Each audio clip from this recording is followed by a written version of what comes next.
Metabolismo de fármacos, aquí quise hacer una breve introducción cultural y comentarles que para que ocurra el metabolismo de fármacos hay un órgano que es extremadamente importante en el contexto, y este órgano es el hígado, ¿ya?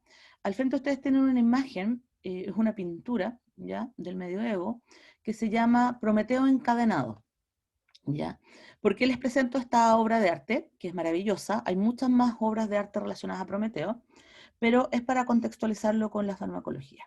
Prometeo es un titán, para que ustedes lo sepan, no sé si conocen tanto la cultura griega, pero es uno de los titanes que se encariñó con los seres humanos durante la creación de los seres humanos, considerando que el dios que reinaba en el Olimpo de manera más importante, uno de los dioses mayores, era Zeus, ¿ya?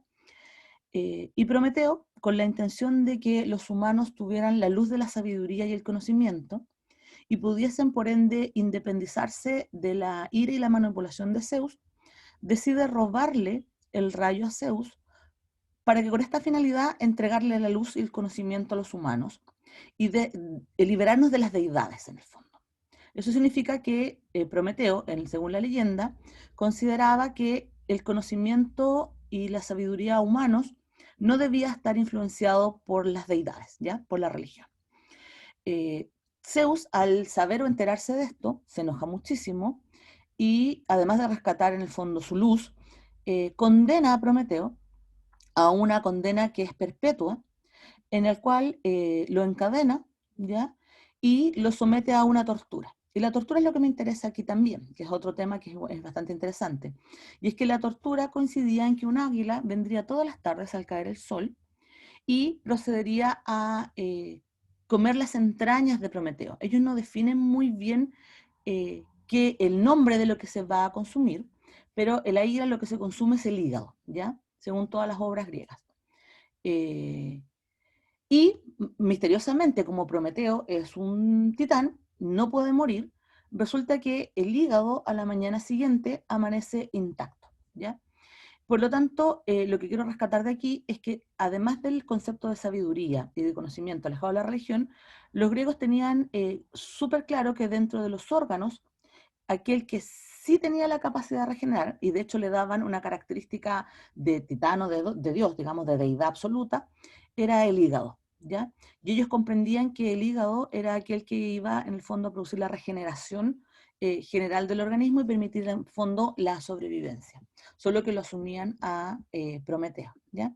Finalmente, como para que ustedes sepan cómo termina la historia, finalmente Hera, que era la esposa de Zeus y además una diosa menor, salva en el fondo de alguna forma el castigo de Prometeo, pero en el fondo Prometeo debe mantenerse alejado de los seres humanos, ¿ya? Me interesaba entonces contextualizar al hígado, ¿ya? Ya con la contextualización actual entonces comenzamos con la clase de metabolismo. Ya, chicos, vamos entonces a metabolismo y ya les queda más que claro que vamos a hablar todo el rato de hígado, ¿ya? Para entender el metabolismo tenemos que entender que nosotros los seres vivos estamos expuestos a una serie de compuestos que tienen una acción beneficiosa, neutra o algún tipo de concepto deleterio que nos va a generar actividades, queramos o no, ¿ya? Estas actividades, o sea, estos compuestos se conocen como xenobióticos, ¿ya?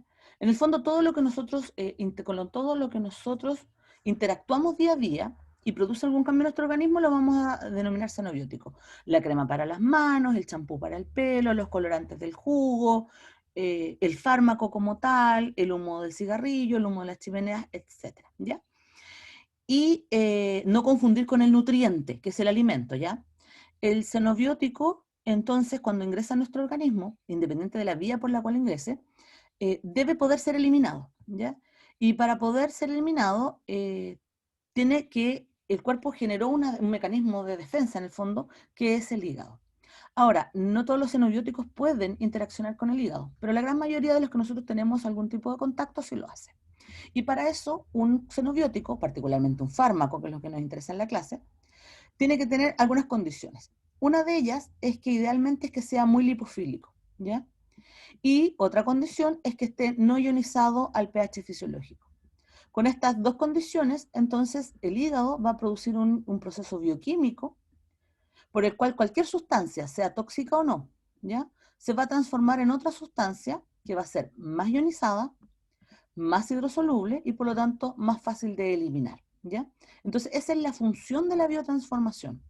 Mejorar las condiciones o características de estos xenobióticos, drogas o tóxicos, ¿ya? Para ionizarla, hacerla hidrosoluble y eliminable, ¿ya? Y para esto nosotros vamos a considerar que casi el 90% de los fármacos con los cuales nosotros tenemos alguna interacción ingresan por el sistema gastrointestinal, ¿ya? Y al entrar al sistema gastrointestinal van a llegar en algún momento a la pared intestinal y vía porta hepática, o sea, vía vena porta, van a ser transportados al hígado, ¿ya? Una vez dentro del hígado, el hígado va a ejercer entonces su biotransformación y va a generar metabolitos. Y estos metabolitos, además de circular por el organismo, van a ser eliminados. ¿Por dónde van a ser eliminados? Por la vía renal o por la vía hepática, dependiendo de las características propias de este metabolito, ¿ya?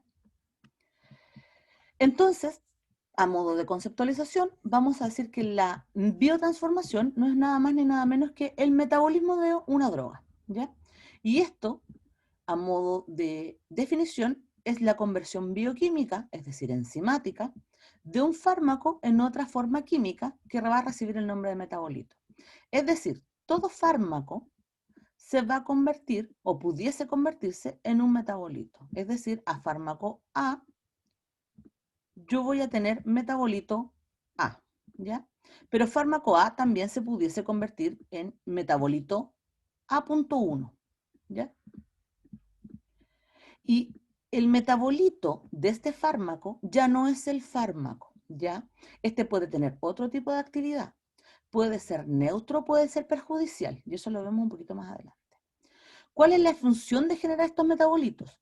La idea de generar estos metabolitos era hacer estos cambios que yo les había mencionado recientemente, pero para el organismo es eliminarlo. El organismo siempre lo va a reconocer como algo externo que es potencialmente dañino, independiente de que nosotros sepamos que nos hace bien o no, ¿ya?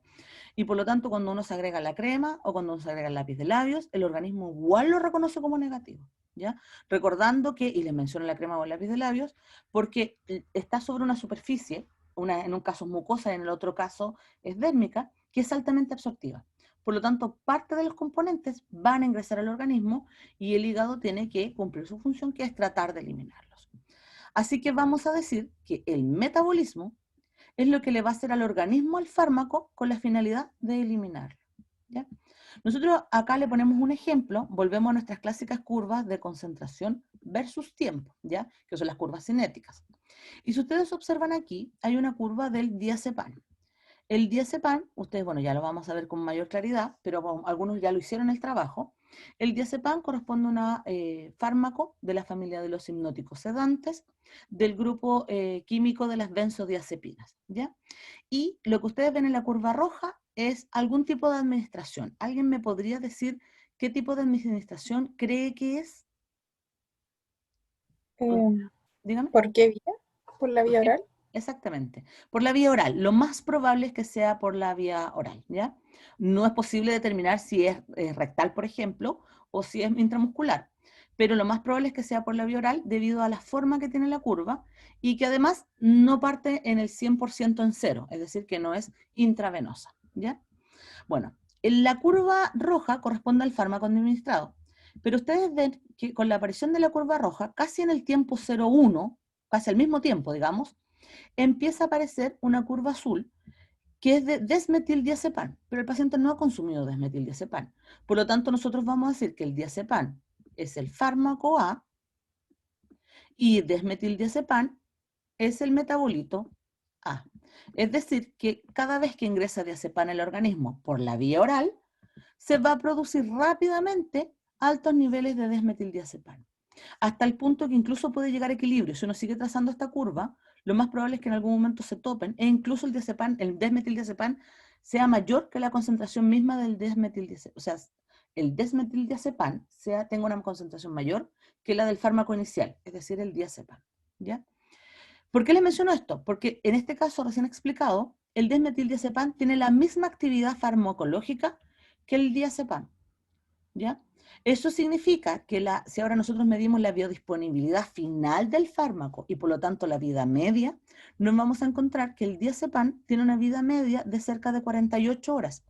Pero no es que el diazepam esté 48 horas en el organismo, sino que el diazepam y todos sus metabolitos, o sea, la suma de todo lo que él produce, va a generar actividad por alrededor de 48 horas, ¿ya? Generalmente, a nivel toxicológico, lo que uno mide es el metabolito. Rara vez uno mide el agente inicial, dado que los que andan recirculando en el organismo son los metabolitos de la droga o fármaco que uno consume, ¿ya? Recuerden, chicos, dudas o consultas me las van haciendo sin ningún problema. Vamos entonces a la parte bioquímica. ¿Cómo es que ocurre este metabolismo de fármacos? ¿Cómo yo logro que se genere este metabolito uno u otros? Para eso entonces vamos a tener el xenobiótico, el fármaco, ¿cierto? Aquí nosotros tenemos un fármaco. El fármaco va a pasar a ser un metabolito. Y esto va a ocurrir por un mecanismo que en farmacología nosotros le llamamos metabolismo de fase 1, para hacerlo lo más fácil posible, ¿ya? De fase 1 no significa que sea primario, solo significa que es de fase 1, ya para no confundir. El metabolismo de fase 1 lo que va a generar es todas las reacciones que ustedes ven ahí abajo. Como ustedes no son químicos farmacéuticos, no es de mi interés que ustedes se las aprendan, pero sí que entiendan que en el metabolismo de fase 1 van a ocurrir una serie de acciones oxidantes y de hidrólisis, de oxidación, de hidrólisis o de reducción, con la finalidad de hacer el fármaco más soluble y más ionizado, ¿ya? Y se va a generar entonces un metabolito. Pero acuérdense que se puede generar metabolito 1, metabolito 2, metabolito 3, metabolito N, ¿ya? ¿Por qué tantos metabolitos? Porque va a depender de la reacción que ocurra. Si les ocurre una sola reacción, va a ser un solo metabolito. Pero si ocurren dos reacciones, va a ser un metabolito diferente al anterior, etc. ¿Ya? Ahora, en el hígado, nosotros vamos a encontrar otra reacción más, que se llama reacción o metabolismo de fase 2, ¿ya? En donde tanto el fármaco como sus metabolitos van a generar un metabolito de fase 2, o sea, un nuevo metabolito, pero que va a tener una condición diferente. En el metabolismo de fase 2, lo que va a ocurrir es que a el fármaco o metabolito 1 de la fase anterior se le va a agregar una molécula, ¿ya? Generalmente la molécula más agregada es un glucurónido, ¿ya? Que es un tipo de azúcar bastante grande, bastante pesado. Pero también se le podría agregar un acetilo, se le podría agregar un sulfuro por transsulfuración, etc. ¿Cuál es la idea de agregar un compuesto? La idea de agregar el compuesto es que este se vaya ahora por la vía biliar, mayoritariamente, no única. Generalmente esto ocurre con aquellos fármacos que por más que yo los subutilizo o los ionizo, no soy capaz de eliminarlos de manera completa o correcta a nivel renal, considerando que el riñón elimina solo compuestos ionizados o hidrofílicos, ¿ya? Entonces, si mi fármaco no se puede eliminar de manera correcta por la vía clásica renal, el hígado va a tomar la decisión de pasarlo por la fase 2 y es agregarle esta molécula gigantesca orgánica que le permita eliminarse por la vía biliar, ¿ya? Mayoritariamente por la vía biliar. Acuérdense que no es la única. Bueno, también existe un metabolismo de fase 3 que no es necesario hacer mucho hincapié en él, así que solo les voy a explicar en qué consiste. Y es que cuando uno consume compuestos que son altamente oxidativos, el hígado, y estos oxidativos pueden ser solubles y pueden ser ionizados, pero son tan potencialmente peligrosos que el hígado los pasa por una fase 3, que es una fase de detoxificación directa, ¿ya? Y en la fase 3 lo que hace es reducirlos para que no produzcan daño al organismo. La fase 3 es donde nosotros encontramos, no sé si usted alguna vez ha escuchado a la catalasa, a la superóxido dismutasa, a la glutatión peroxidasa, etcétera, ¿ya? La fase 3 se encarga de, entonces de disminuir los niveles de toxicidad de algún compuesto que desde el consumo mismo es extremadamente oxidante. Entonces la fase 3 no es tan común, por lo menos en los fármacos de uso diario, pero sí cobra relevancia cuando uno consume tóxicos o cuando uno consume medicamentos para el tratamiento del cáncer. Entonces alguien me dice, ¿y cómo las drogas? Depende de la droga. Hay drogas que no son tóxicas en el contexto hepático, No significa que no tengan daño, no produzcan daño a nivel del sistema nervioso central, pero estoy hablando de daño oxidante directo, ¿ya? Hay otras drogas que sí, por supuesto. Hay unas drogas que no sé si ustedes conocen, o han escuchado hablar de la crocodile. Es como cocodrilo en inglés, pero con K. Es una droga que es una base de petróleo y que es altamente oxidante. Tanto es así que produce necrosis del tejido. Entonces, a dosis muy bajas pasa por fase 3. Pero si uno consume dosis altas, que es lo que pasa con los pacientes adictos, en la zona donde se inyecta se produce directamente necrosis del tejido y muerte celular. Y eso produce pérdida del tendón, del músculo, etcétera, ¿ya? Alguien dice por ahí, la piel se coloca de color gris, eso es por la falta de regación y la necrosidad. Y alguien dice por ahí también se parecen zombies. Exactamente es así. Ustedes búsquenlo en internet y se van a sorprender. Por suerte para nosotros esta droga no ha llegado a Chile y ojalá que no llegue nunca, ¿ya? Alguien me pregunta ahí si el alcohol también pasa por fase 3.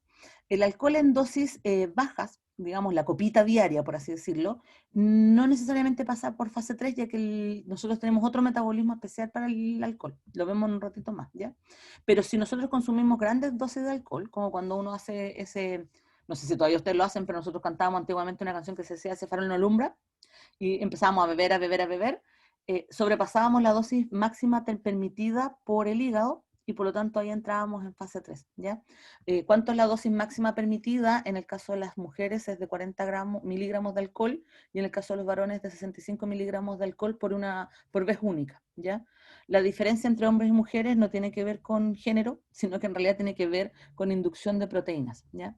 Las mujeres inducimos menos las proteínas que metabolizan al alcohol que los hombres, pero ojo, nosotros podemos inducir estas proteínas, ¿ya? O sea, las mujeres pudiesen inducirla y por lo tanto pudiesen generar la misma actividad que un varón, ¿ya?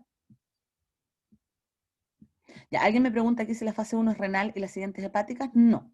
Todo esto es hepático. Lo que pasa es que lo que el hígado busca es que una vez que sea hepático, una vez que pase por estas fases, se pueda eliminar por el riñón. O sea, en el fondo la eliminación de la fase 1 es renal y la eliminación de la fase 2 es renal y hepática, ¿ya? ¿Se queda claro eso? Sí, profesora. Ya, súper. Vamos entonces, seguimos con la clase. Les cuento yo que cuando hablo de la fase 1 y fase 2, esta situación que yo les menciono no es una situación lineal. Por eso les decía yo, no es que fase 1 sea primero y fase 2 después. Simplemente se llaman fase 1 y fase 2 por la probabilidad de que ocurra una por sobre la otra. Es más probable que ocurra la fase 1 a que ocurra la fase 2, ¿ya? Pero eso no significa que un xenobiótico directamente ingrese a fase 2, ¿ya? O sea que un fármaco uno lo consuma y rápidamente el fármaco ingrese a fase 2. Y tampoco significa que un metabolito no pase a fase 2, directo. E incluso un metabolito puede pasar a otro metabolito, o sea, reconvertirse. Y el segundo metabolito pasar a fase 2. La idea es que quiero que entiendan que esto no es lineal, ¿ya? Esto es fisiológico, depende de la necesidad del organismo, cómo van pasando las fases. Pero la fase más importante por cantidad de reacciones que ocurren es la fase 1, ¿ya? Vamos entonces con la fase 1. La fase 1 puede generar en mi fármaco una inactivación, que es lo que se busca, ¿cierto? Pero también los químicos farmacéuticos y los estudiosos a nivel de las drogas han descubierto que podemos también convertir el fármaco. Eso significa que yo puedo generar, a partir de una droga que es neutra, que no produce ningún tipo de actividad en el organismo, convertirla después del hígado, en un fármaco que es muy potente y que genera mucha biodisponibilidad. Y a esto se lo denomina profármaco. Es decir, que el profármaco, si yo lo administro por la vía oral, no tiene ninguna actividad y la actividad solo se gana cuando pasa por el hígado. Un ejemplo clásico de profármaco es el omeprazol. El omeprazol, si tuviese actividad inmediata, cuando llegase al estómago, sería degradado por el acidez estomacal y no generaría su función, es un antiácido, ¿ya? Por lo tanto, se genera como una prodroga que es resistente al pH estomacal y que solo cuando ingresa al hígado se convierte en el omeprazol, abro comillas, que es el fármaco funcional. Y recién ahí entonces el omeprazol, comillas, porque ahora es un metabolito, acuérdense, puede interactuar con las células parietales del estómago y ejercer la inhibición de la bomba de protones para bajar el pH. ¿Ya? ¿Se entiende el por qué en el fondo un profármaco es una alternativa de mejora de una función farmacológica? Y nos aprovechamos del hígado. También en la fase 1 puede haber una conversión de actividad, es decir, yo tenía un fármaco con una actividad inicial y luego de pasar por el hígado se va a convertir en un fármaco con una nueva actividad. Y aquí me voy a devolver un segundo, porque yo tengo un ejemplo. Ustedes conocen la aspirina, el ácido acetil salicílico, ¿ya? Cuando uno consume ácido acetil salicílico, cuando éste llega al organismo, al hígado, se va a convertir en ácido salicílico, que es el metabolito 1 de la aspirina, ¿ya? Y si pasa por fase 2, el ácido salicílico se va a convertir en glucurónido de salicilato. El glucurónido de salicilato no tiene ningún tipo de actividad, pero se elimina muy fácil por la bilis. Entonces, la aspirina se va a eliminar por el riñón, este compuesto, el ácido salicílico se va a eliminar por el riñón, este compuesto, y el glucurónido de salicilato, que es lo que me quedó dando vuelta, se va a eliminar por la vía biliar. Es decir, que la aspirina tiene una eliminación mixta, ¿ya? Pero además, quiero informarles otra cosa. La aspirina es un analgésico, antiinflamatorio y modificador de la coagulación, es un antitrombótico, ¿ya? De hecho, es un antiagregante plaquetario. Esa es la aspirina. Pero el ácido salicílico, que es el que ustedes ven aquí, no es la aspirina. El ácido salicílico no tiene actividad analgésica, ¿ya? Y no tiene actividad antiagregante plaquetaria. El ácido salicílico que ustedes ven aquí es antiinflamatorio y antibacteriano, ¿ya? O sea, yo generé una nueva actividad a partir de la metabolización de la aspirina, ¿ya? Y de hecho el ácido salicílico, después de este descubrimiento, ahora se vende para el tratamiento del acné, en cremas para el tratamiento del acné, ya que disminuye la inflamación en la piel y además promueve, o sea, inhibe el crecimiento bacteriano. Ese es un ejemplo de entonces de conversión en la actividad. Y después tenemos que no todo lo que nosotros consumimos es inocuo y que al pasar por el hígado se puede convertir en un componente tóxico, ¿ya? Que después de ser metabolizado en el fondo nos va a hacer muchísimo daño.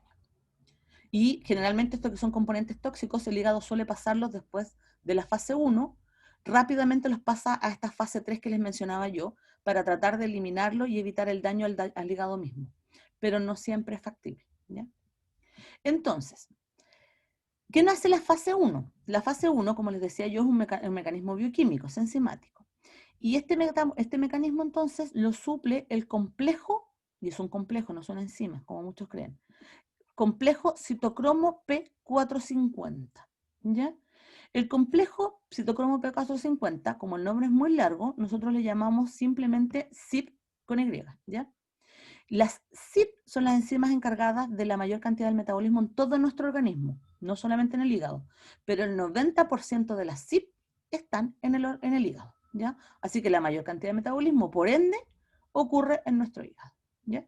Las CYP evolutivamente fueron generadas para eliminar o modificar nuestras hormonas esteroidales, para degradar y convertir nuestros ácidos grasos, para eliminar las vitaminas liposolubles como la vitamina A y la D, y por ende para generar las sales biliares que van a permitir el traspaso de todo lo anterior a la vía intestinal y eliminación por las heces. Pero recordar que la vía biliar es una vía que recircula, es decir, que vuelve a entrar al hígado, por lo tanto puede volver a ser metabolizada o puede volver a ingresar a circulación. Bueno, evolutivamente, estas CYP entonces tienen esta función, pero además el organismo se encargó de utilizarlas como vía para eliminar entonces los xenobióticos en los cuales uno estaba expuesto. Y a raíz de eso, entonces, que nos aprovechamos de esta función, es que nosotros utilizamos la CYP con la finalidad de generar la fase 1, recién explicada, para los fármacos, ¿ya? Pero además, como les mencionaba yo también, las CYP pueden generar toxicidad posterior al metabolismo, y eso implica que algunos compuestos se vuelven carcinogénicos posterior al ingreso de esta vía. ¿ya? Y eso explica muchas de las carcinogénesis relacionadas a ingesta de compuestos, ¿ya? Sigo. Este complejo de citocromo, de CYP, tiene entre otras cosas y a una enzima que es muy importante, que es una monooxigenasa, ¿ya? Que es la enzima que en el fondo va a ejercer finalmente la función.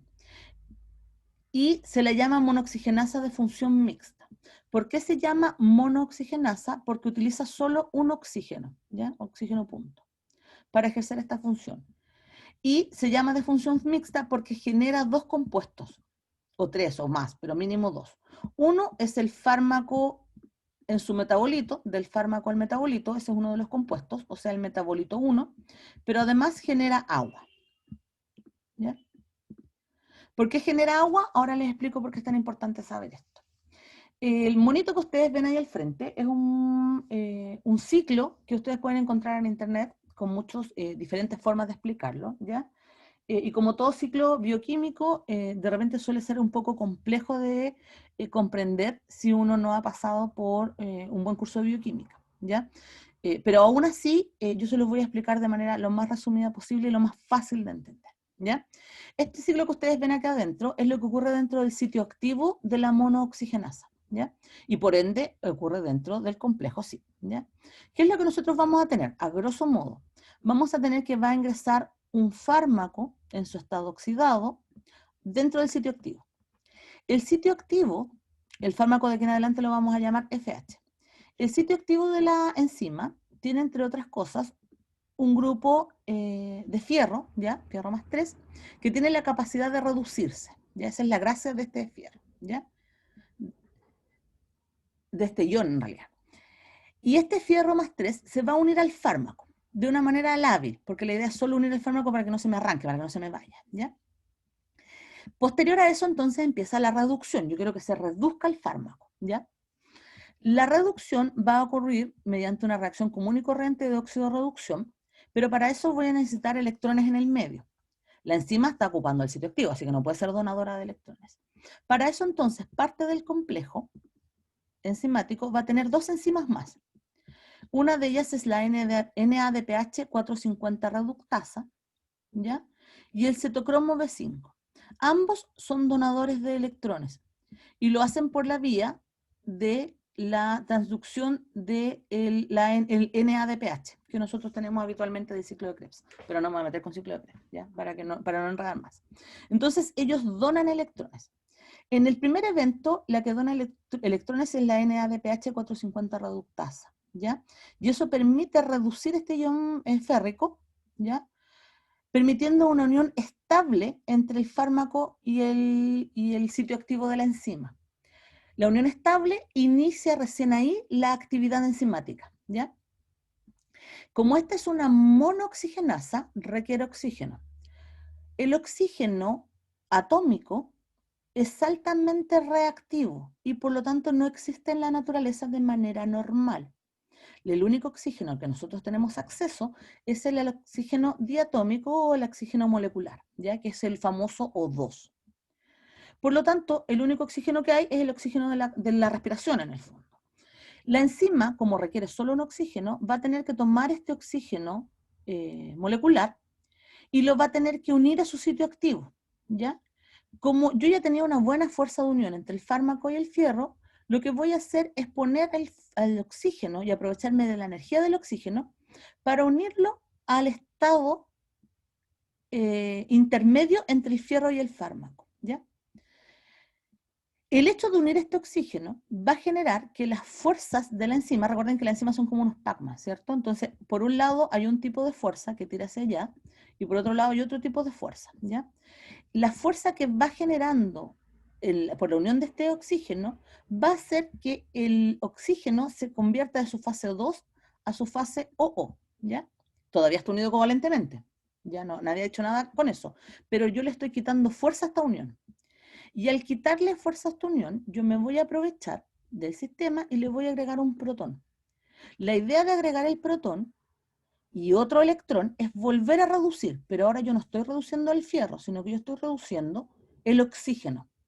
Y al reducir el oxígeno, yo voy a generar que fármaco se una a este formato o protón dando vuelta, o sea, sí, protón dando vuelta, fármaco. Este formato es lábil, porque el protón está tirando por un lado y el fármaco está tirando por el otro. Y eso va a generar que esta unión covalente se empiece a perder, ¿ya? Esa unión que está ahí. ¿Ya? Y por otro lado, recordar que el fierro quiere estar unido al fármaco. O sea, lo que él busca es esta unión que yo acabo de separar por tirar la fuerza. Eso va a tirar tanto el oxígeno, y lo va a tirar tanto y con tanta fuerza, que va a hacer que el oxígeno se escinda, ¿ya? Y para evitar que el oxígeno genere oxígeno molecular, es que el protón se va a quedar entonces unido y con el acceso de otro protón, digamos, se va a generar agua y se elimina agua de la reacción. Y por otro lado, yo tengo un aducto que es fierro, de hecho es óxido ferroso, fármaco. Pero acuérdense que el óxido ferroso no es parte de la estructura de la enzima, sino que es el fierro mismo, ¿ya? El ion férrico. Por lo tanto, lo único que tiene que hacer ahora la enzima es separar el oxígeno, que a ella no le sirve, separando el sitio activo, abriendo el sitio activo. Y al abrir el sitio activo, el oxígeno va a ser transferido rápidamente al fármaco y el fármaco ahora va a estar, ¿cómo se llama?, en un estado de oxidación diferente a la original, ¿ya? Y el hecho de tener este grupo hidroxilo, porque eso es lo que se genera finalmente, el grupo hidroxilo es altamente soluble, ¿ya? Y es altamente ionizable, que es la función de esta enzima. Y como yo ya ahora tengo un compuesto ionizable y soluble, simplemente lo elimino del sitio activo y entra de nuevo otro fármaco, ¿ya? Y así sigue el ciclo. ¿Por qué me doy tanto tiempo en mencionarles esto? Por lo siguiente, resulta que en este estado intermedio, donde empiezan a tirarse las fuerzas, ocurre que en algún segundo, porque esto es nanosegundos en realidad, el oxígeno queda en su formato o punto, ¿ya? Y yo les había dicho que el oxígeno es altamente reactivo y no se encuentra de manera natural, o sea, de manera espontánea en la naturaleza, ¿ya? Si este oxígeno punto no es ingresado al agua rápidamente, se puede acumular y generar estrés oxidativo, ¿ya? Que es lo que uno ve normalmente en la curva que está abajo, que se llama, perdón, la reacción que está abajo, que se llama Chun de peróxidos, en donde el organismo rápidamente trata de eliminar el oxígeno reactivo, produciendo anión superóxido, peróxido de hidrógeno y ion hidroxilo. ¿Cuál de todos esos compuestos son extremadamente tóxicos? ¿Ya? Y para eso pasa esta fase 3 que les había mencionado yo, las catalasas, las superoxidismutasas, etc. Si yo consumo mucho de un compuesto, más allá de la capacidad de la enzima en su sitio activo, la voy a acelerar, voy a hacer que se active, que sea, o genere más actividad, ¿ya? De la normal. Y por lo tanto va a existir una mayor probabilidad de que este compuesto se elimine al medio, ¿ya? Se vaya fuera del sitio activo. Y por lo tanto va a empezar a aparecer el estrés oxidativo. Y es por eso que muchos fármacos que se consumen a crónico o en altas concentraciones por sobre las terapéuticas mínimas producen daño oxidante. Por eso es que el alcohol en altas concentraciones produce daño oxidante. Por eso es que muchos compuestos que nosotros consumimos se produce entonces este daño oxidativo, que al finalmente lo que va a generar es que si el hígado no es capaz de inhibir este chunt, en lo que está aquí abajo, va a producirse daño a las proteínas del hígado, al DNA del hígado, y esto va a generar una disfunción hepática, que con el tiempo y la cronicidad va a producir la famosa falla hepática, que es tan común en Chile, que ustedes, de hecho no se habla mucho, pero ustedes no lo creerían, pero para que se hagan una idea, casi el 40% de los varones mayores de 40 años tienen algún grado de disfunción hepática. Menor, obviamente, ¿ya? No todos llegan a daño mayor. Pero eso significa que somos una población en riesgo debido al mal uso de contaminantes, al consumo de sustancias que en el fondo promueven este chunt y al uso excesivo de fármacos de manera no racional, ¿ya? ¿Por qué les menciono esto? Recuerden que las CYP también metabolizan las grasas, ¿ya? Así que cuando no es lo mismo comerse una papa frita que comerse 1 kilo de papas fritas, porque en el fondo este mismo sistema tiene que metabolizar las drogas, el colorante de la Fanta o de la Coca-Cola, más las grasas que ustedes consumieron en su alimentación, ¿ya? Las enzimas son las mismas, no hay más, digamos. Y por lo tanto tenemos que ser objetivos, digamos, con la capacidad que tienen ellas de producirse, ¿ya? O sea, de funcionar. Sí, recordar que uno puede inducirlas con el tiempo, ¿ya? Puedes generar más enzimas a nivel genómico. Hablemos entonces de estas citocromos P450, ¿ya? Solo en humanos, porque no le idea meterse más allá. Nosotros tenemos muchísimas isoformas de las CYP, ¿ya? Y en general se las denomina como ustedes ven ahí al frente, CYP1A1, CYP1A2, CYP2D6, por ahí anda la 2D6, acá está, CYP2D6, CYP3A4, ¿ya? Tenemos muchísimas CYP, pero hay algunas que están más sobre representadas que otras, ¿ya?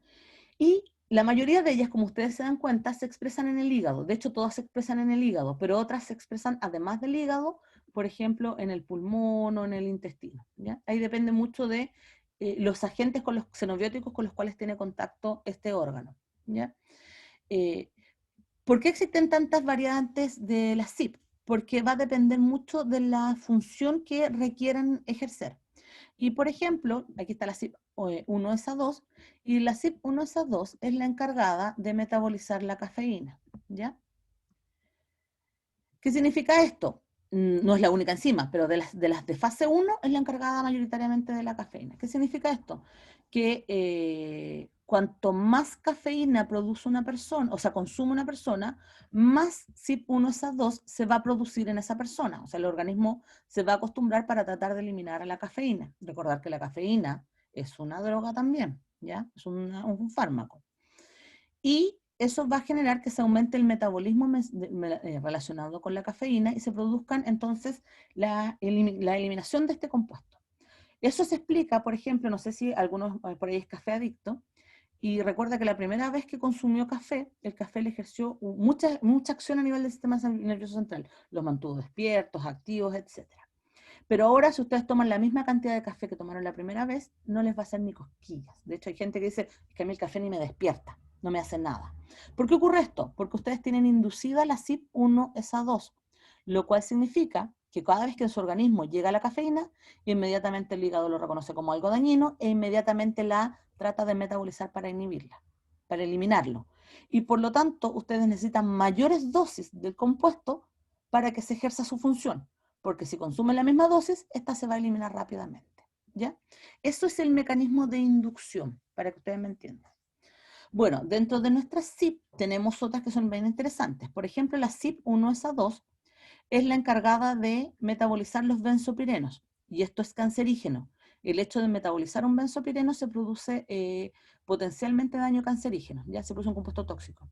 La pregunta que me pueden hacer muchos por ahí, bueno, ¿y qué demonios es un benzopireno? Profe, yo no lo conozco, usted sabrá de química.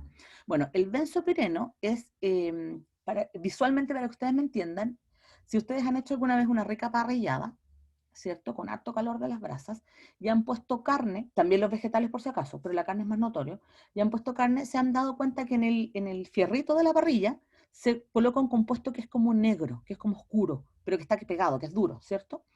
Este compuesto es un derivado de aceites, tanto aceites esenciales como aceites de grasas animales, que al recibir altas temperaturas se produce una fusión trans y se libera este compuesto que es el benzopireno.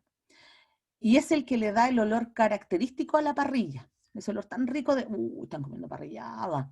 O que incluso aquellos que son más del área vegetariana, cuando ponen verduras a altas temperaturas en la parrilla, también sale ese como olor característico muy rico, así como de asado, digamos. Ese olor es del benzopireno. Y yo les comento que el benzopireno es cancerígeno, ¿ya? Por lo tanto, significa que uno no debería cocer ningún tipo de compuesto que tenga aceites y grasas a temperaturas tan altas como la que produce la parrilla.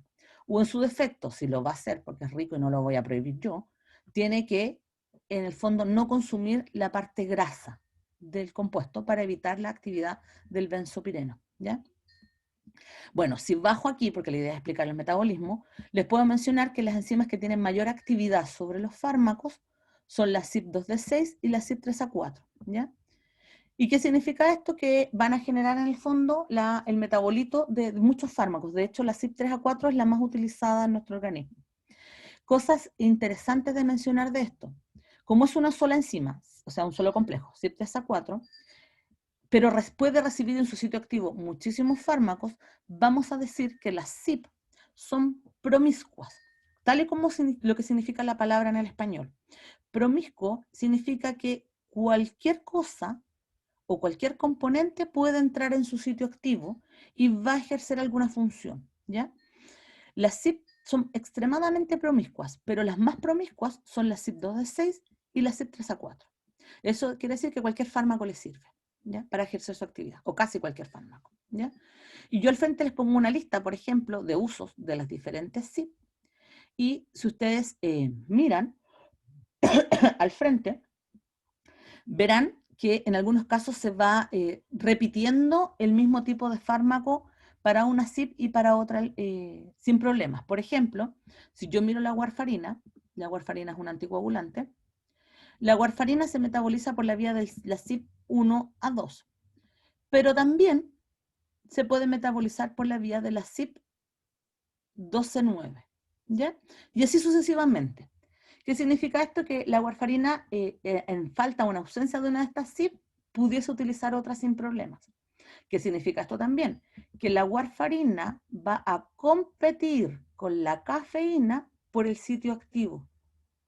Y por lo tanto, para generar la actividad de inhibición de la warfarina, debe haber menos cafeína en el medio, porque si hay cafeína, la CYP no va a poder metabolizar de manera correcta la warfarina y la warfarina se puede acumular en el organismo, ¿ya?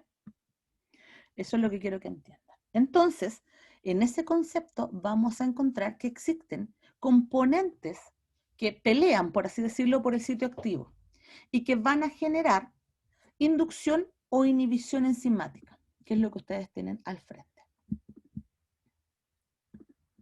Donde inducción enzimática significa que aumenta la cantidad de enzimas y la función de la enzima, y inhibición enzimática significa que inhibe, o sea, disminuye la cantidad de enzimas, o inhibe, bloquea el sitio activo, cualquiera de esas dos opciones. Tenemos fármacos que de manera natural son inhibidores, ¿ya? ¿Qué significa esto? Que en presencia de estos fármacos, cualquier otro fármaco que utilice la misma CYP no va a poder ser metabolizado de manera correcta. Ahí tiene una lista completa, pero probablemente ustedes conocen algunos, como, no sé cuál conocerán ustedes, como el ketoconazol, ¿ya? Que es un antifúngico. Eso significa que en presencia del ketoconazol, las CYP, con las cuales él tiene preferencia, se van a ver inhibidas y por lo tanto el otro fármaco no va a poder ejercer su metabolismo y se va a acumular el fármaco. También tenemos fármacos que son inductores enzimáticos, es decir, que hace que la CYP funcione más rápido y que metabolicen más rápido, ¿ya? Y aquí tenemos algunos, aquí tenemos otros antimicóticos como la grisofulvina, pero también tenemos un corticoide como la dexametasona, ¿ya? ¿Qué significa esto? Que cuando nosotros administramos dexametasona, la dexametasona induce a la CYP y hace que ahora la CYP trabaje mucho más rápido. Eso también genera estrés oxidativo, pero además genera que el fármaco con el cual va a competir va a ser rápidamente metabolizado hasta tal punto que puede que el fármaco ni siquiera ejerza su acción farmacológica, ¿ya? Al frente ustedes tienen ¿cómo se llama? Una tabla donde se ve la relación que hay. Por ejemplo, si uno le administra a un paciente, a ver, déjeme darle una que sea como interesante. De estas que hay tantas, en realidad.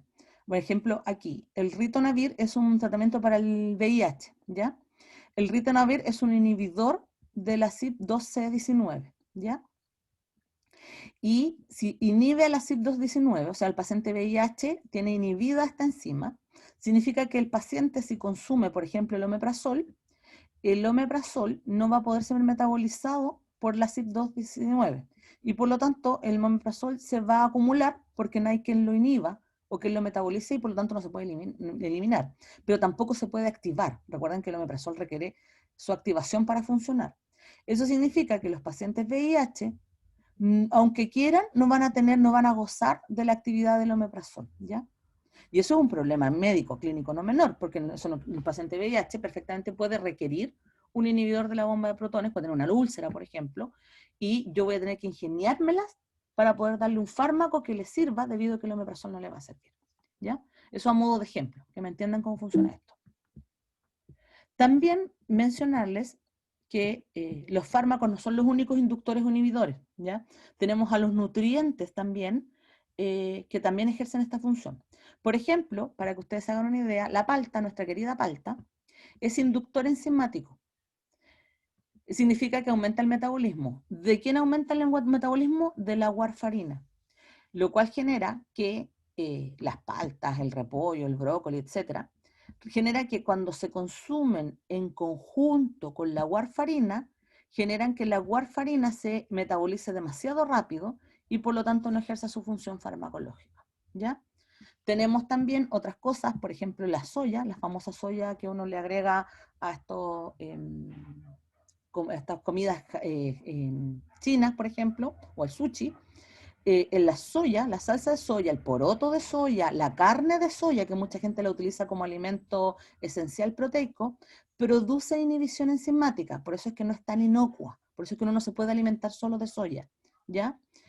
Y la inhibición enzimática por la cual compite es particularmente con los AINES. Eso significa que si uno está consumiendo altos niveles de soya y consume AINES, lo más probable es que el AINE no se pueda metabolizar. El AINE son los fármacos para tratar la analgesia y la inflamación, por si alguien no lo sabe, ¿ya? Eso significa que, por ejemplo, el ibuprofeno, que es un AINE, en presencia de la soya, el ibuprofeno no se va a poder metabolizar y el ibuprofeno se va a acumular. Y que se acumule una dosis de ibuprofeno no importa, pero resulta que después de 4 o 5 dosis, el ibuprofeno produce sangrado gastrointestinal, ¿ya? Entonces, no es menor consumir ibuprofeno con soya. También la soya inhibe a la clozapina y el haloperidol, que son fármacos antipsicóticos. Y eso genera que se acumulen estos fármacos antipsicóticos en el organismo de la persona, lo cual va a generar, a su vez, un aumento de los efectos adversos de estos fármacos, y estos fármacos son súper tóxicos. Por lo tanto, los efectos adversos son notorios, generando abandono del tratamiento por parte del paciente, ¿ya? Lo mismo Doctora, dígame. disculpe, ¿estos alimentos depende de la cantidad que uno consuma que inhiba el fármaco o cualquier dosis va a generar eso? Sí, entiendo tu pregunta. En estricto rigor siempre la inhiben, pero como las dosis de alimentación son bajas, la inhibición es irrelevante, ¿ya? Ya, gracias. Pero hay un ejemplo que les voy a mencionar ahora que no es tan irrelevante.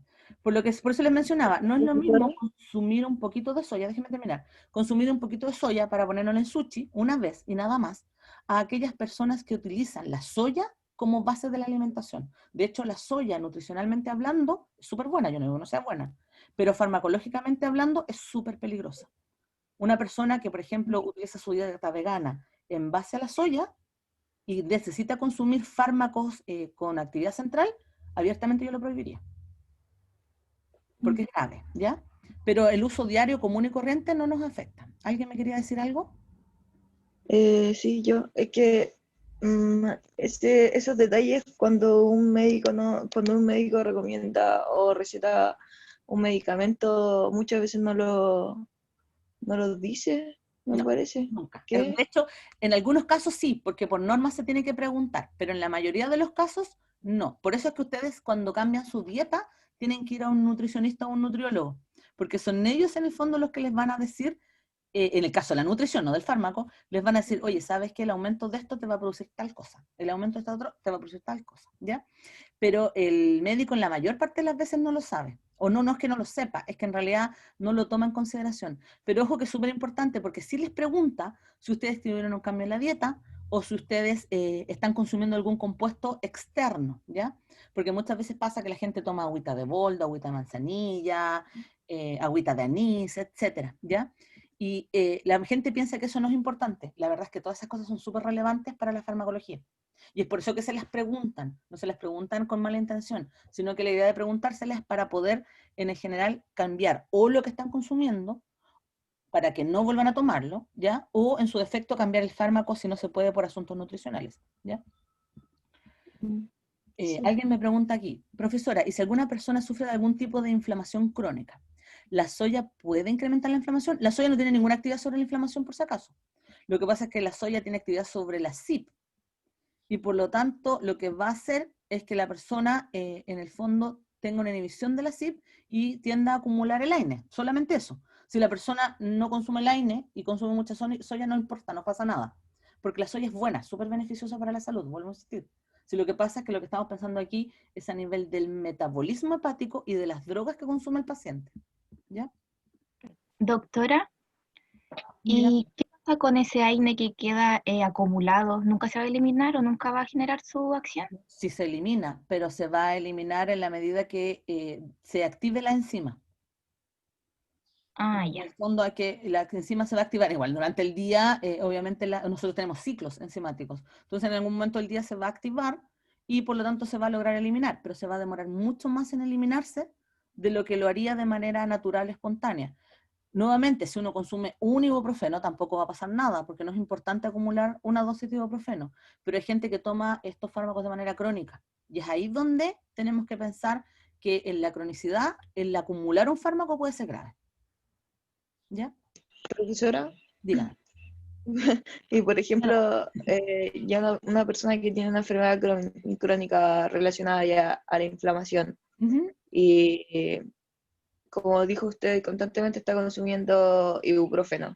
ujú. ¿Cuánto tiempo haría efecto consumir soya en el organismo de la persona? No tiene que ver Considerando que necesariamente con el tiempo, tiene que ver con la dosis. Depende de la persona. Vuelvo a insistir, no es lo mismo echar un poco de soya en una salsa a consumir, qué sé yo, hamburguesas de soya 3 veces al día por 5 veces a la semana. Depende de la dosis que consuma la persona para generar esta inhibición, ¿ya? Y lo otro es que también considerar que la soya es un alimento y por lo tanto rápidamente va a ser excretado. Entonces una dosis única se excreta rápido y no acumula o no produce inhibición. Por eso estoy pensando en aquellas personas que utilizan en exceso. Yo usé la soya de ejemplo porque es poco probable que la gente consuma en exceso en la palta, por una cuestión de que es cara. Entonces, probablemente no va a producir grandes efectos deleterios. Pero en el caso de la soya hay mucha gente que la utiliza como suplemento proteico.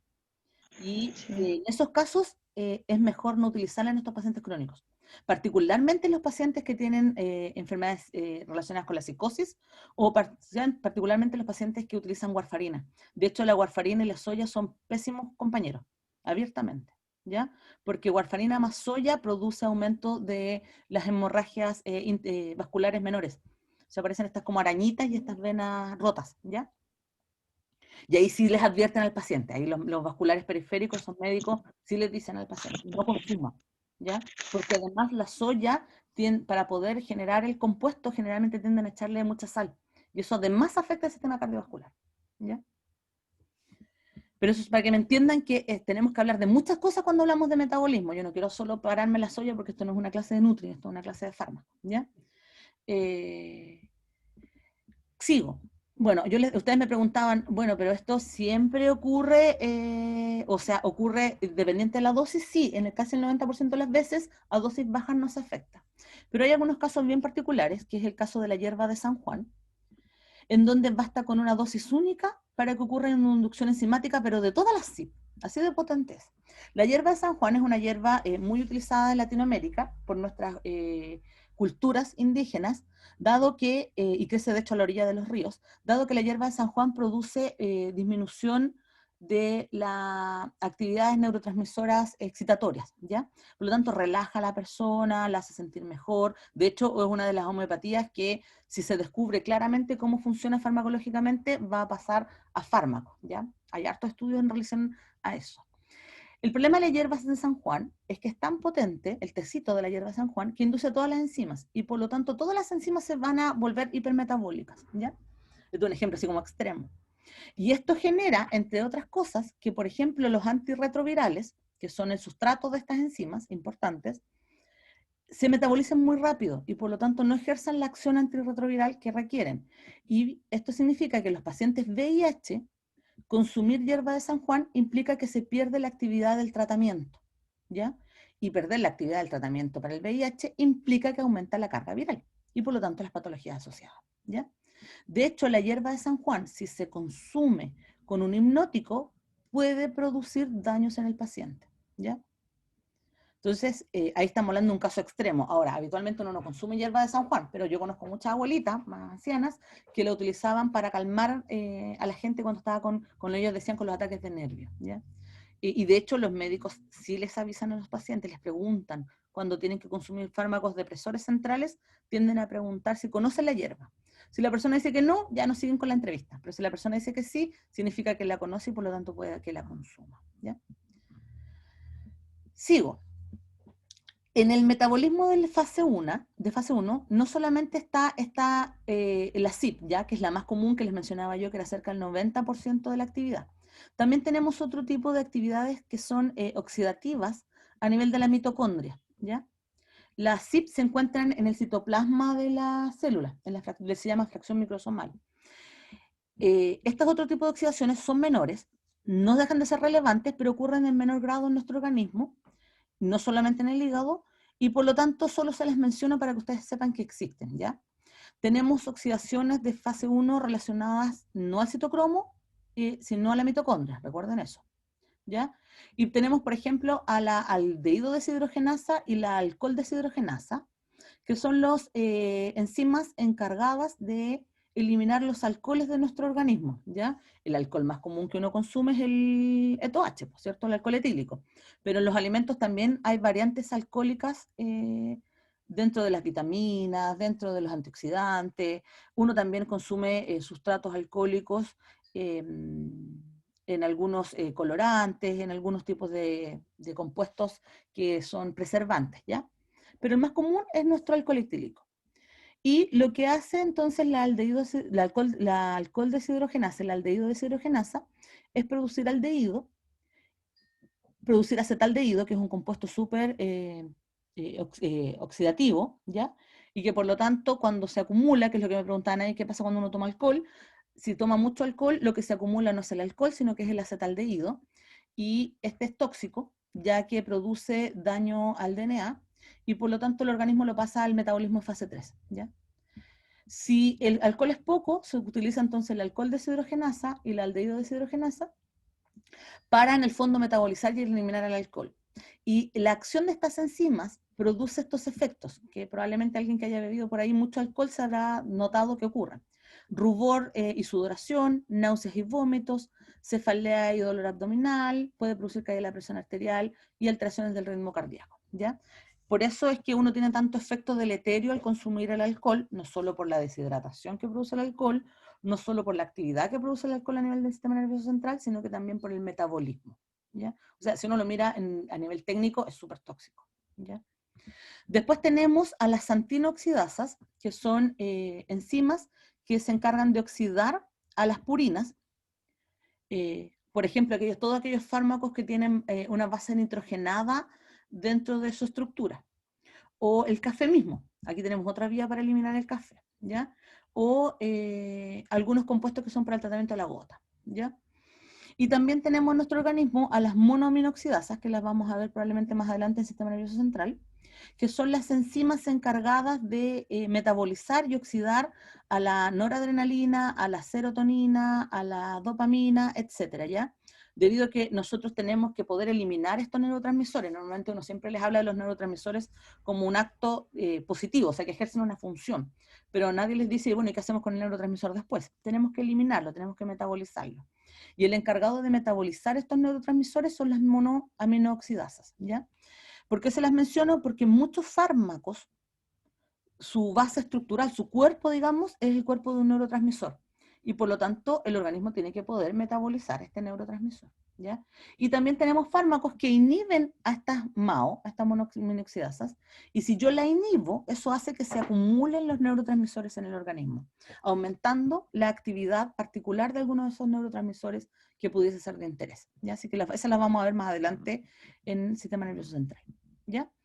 Entonces, a modo de resumen de la fase 1, recordar que no es lineal, no es temporal tampoco, pero es la más común que ocurre en nuestro organismo y es mediada por el complejo citocromo P450, que existen muchas variantes, que existe promiscuidad en los sitios activos, que son inducibles o inhibibles dependiendo de otros fármacos o de algunos nutrientes, y que pueden generar además metabolitos a partir de un profármaco. Aquí les ponemos como ejemplo el enalapril. El enalapril es un fármaco para el control de la presión arterial. El enalapril es un profármaco que, mediado por la actividad metabólica, va a producir el enalaprilato, que es lo que ustedes tienen acá. Y es el enalaprilato el que ejerce la función farmacológica, ¿ya? O el omeprazol que les había mencionado antes, que cuando llega al hígado se convierte ahora en ácido sulfénico, que es el que les decía yo, comillas, omeprazol, porque en estricto rigor el que ejerce la función farmacológica no es el omeprazol, es el metabolito, y el metabolito se llama ácido sulfénico, ¿ya? También tenemos la posibilidad de que un fármaco que tenía actividad inicial, al pasar por el metabolismo, se convierta en un fármaco con una nueva actividad, ¿ya? O con una actividad mejorada, ¿ya?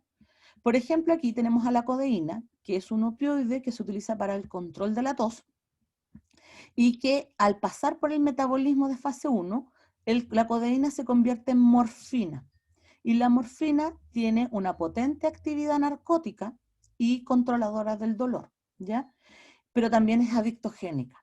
Y eso significa que aquellas personas que consumen altas cantidades de codeína van a convertir a altas concentraciones de morfina y por lo tanto la codeína me va a producir, además del control de la tos, me va a producir disminución de las situaciones dolorosas, pero también me va a producir somnolencia y también me va a producir adicción, mediada por este metabolismo.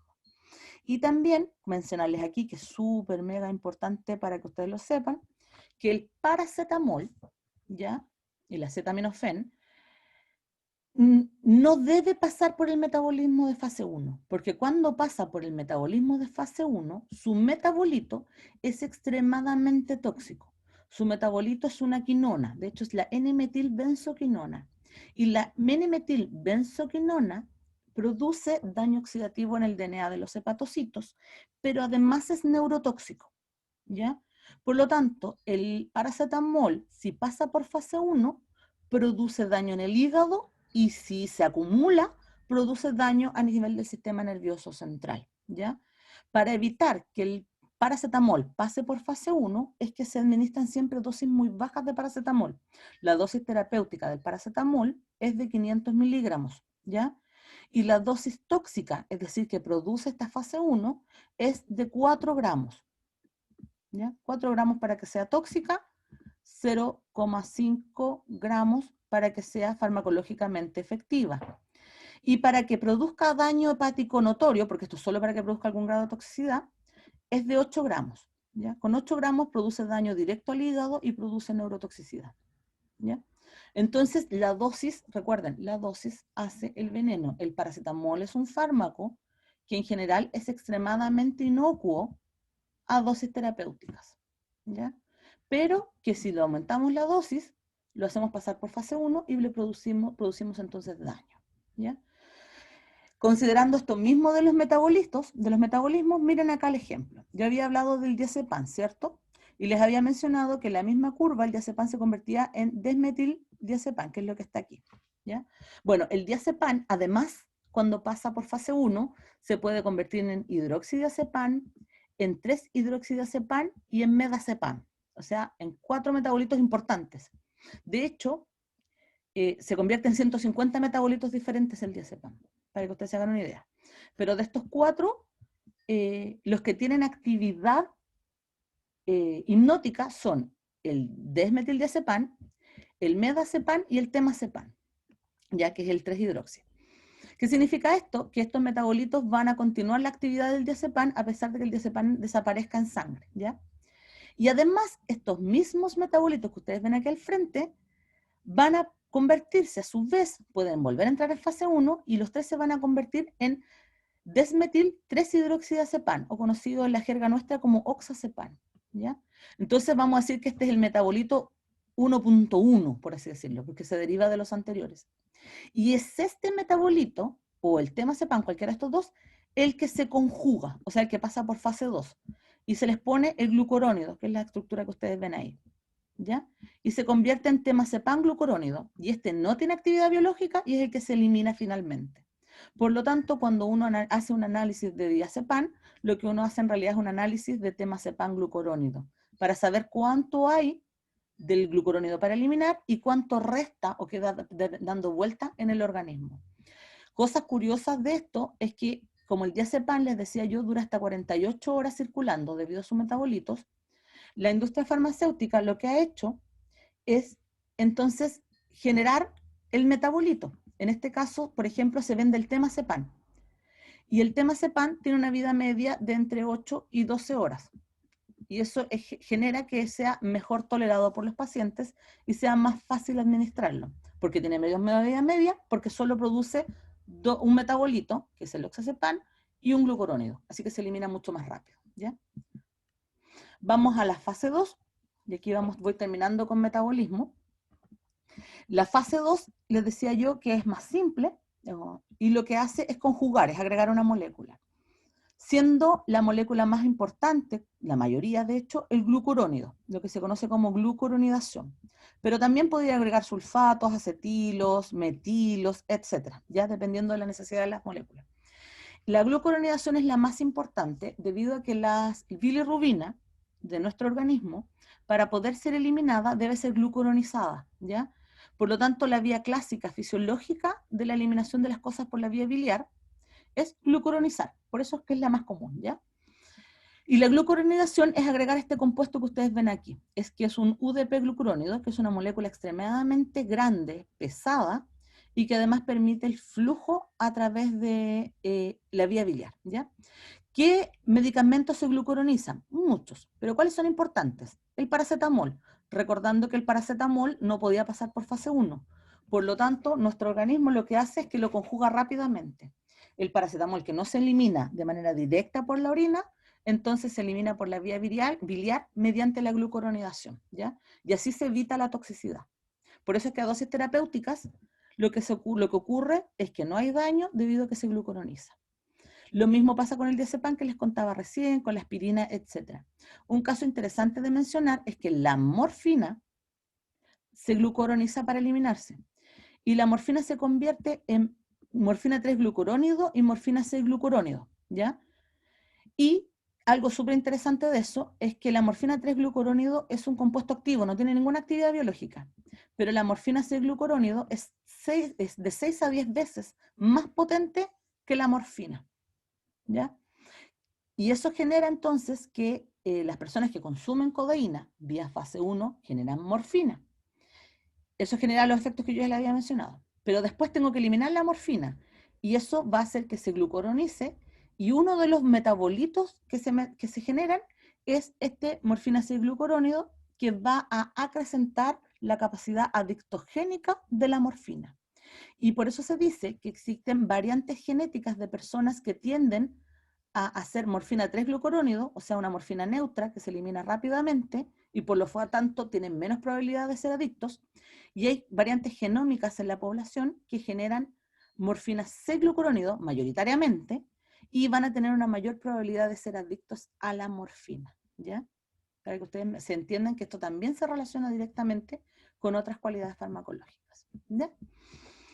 Entonces, a modo general de la clase de metabolismo, considerar todo lo que les había mencionado, pero en particular que las drogas pueden producir inducción enzimática y que la inducción enzimática va a generar que el metabolismo, los fármacos se metabolicen más rápido. Y si se metabolizan más rápido, se pierde su actividad farmacológica. Y esta pérdida de la actividad farmacológica y el hacer que la persona requiera más dosis es lo que nosotros vamos a llamar en farmacología como tolerancia a las drogas, ¿ya? Uno se hace tolerante con el tiempo a las drogas. También recordar que hay fármacos que producen inhibición metabólica, es decir, disminuye la actividad del metabolismo hepático. Y eso genera que se aumente la concentración del sustrato, generando que esté más tiempo circulando y por lo tanto ejerzan más tiempo su actividad, pero también que se acumulen hasta niveles tóxicos. Y eso es cuando las personas dicen que tienen un metabolismo lento, hablo comillas, se refiere en el fondo a la incapacidad del metabolismo de sus enzimas de poder eliminar las sustancias que están circulando, ¿ya? También recordar que el hígado no es el único que genera metabolismo, pero es el más importante. El segundo más importante farmacológicamente hablando es el intestino. Nosotros ahí también tenemos aldehído, deshidrogenasa, citocromos, etc. Pero hay uno que no tenemos que dejar de pensar en él, que es el pulmón, debido a la cantidad de fármacos que uno consume a nivel inhalatorio. Y que como no llegan al hígado o llegan en muy baja concentración al hígado, deben ser metabolizados de manera directa en el tejido pulmonar. Por eso es que también es importante que existan estas CYP en otros tejidos, ¿ya? Ya chicos, eso con metabolismo.